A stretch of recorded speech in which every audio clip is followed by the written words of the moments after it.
Manipur People's Development Foundation gi Anirak Suba Mapok gi Thouram Pang-Thok Khre lamdam masida isana isagi pothok chathok puthok chaduna semilonda mipal tangdaba furup ama sengatnaba pandamda safong kiba Manipur People's Development Foundation gi Anirak Suba Mapok gi Thouram haukiba numita Thobal District ki Salongfam Mamang Chingda Pang-Thok Khre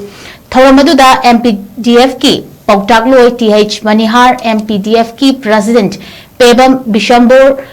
President MPDF Dhana Manjuri University Imphal ki Political Science Department ki Dr. K. Indrakumar Singh Amadi Ima Kaithal ki President Ima Mema Devina President Member Singh Oina Sarugya ki Thouram adugi nungi oiba warol piraduna MPDF ki General Secretary Arunjit Ningthaujana hai MPDF asi lamdam asida tingjang kaijang danaba naha sing sangatnaba amadi naha sing da thabak shuba nombagi hainabi ama thamnanaba pandamda safongki bani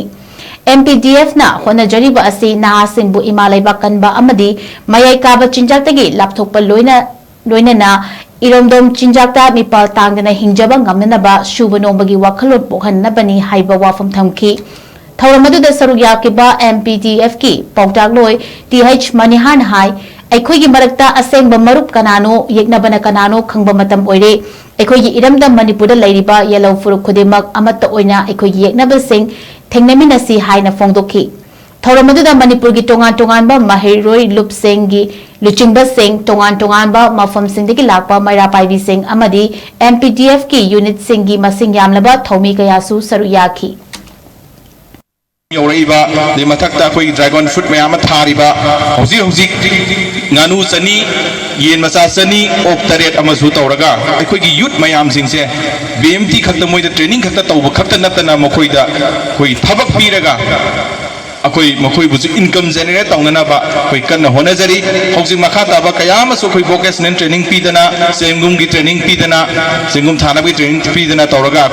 Makata, Tabak Toron Kayama, Paikanabagi planning Sulazari. Loina by Chai Susing, Amatani, Moy once some higher again Loida, a Pabada, a Chumbada, Taunalina Tenova, Kambuni, Adumboy, Mamani, Kaido, I could put no Minaraga, Amokande, Imalibak, English in the Panan of Honaba. Manipur People Development Foundation si akoina thamgiba asasi maruina akoisu maximum naharon singi thamakanda hai voluntary chaituptana paraju khujindana siasu yeknaba singche akoi thengnaba ngamba aduga ngasai mamang thamgiba mi moina nupa moina po gandadi ipai pugi warida lanam toina tawringai da akoigi saijinda chempak yongmaga thamme haibado Koi sinmi oibatai, lanmi oibatai, kuding makse, koi oirakanda, imalai baksi sakot porakadori neba, adonatana, Bharut na tajalakpa tungan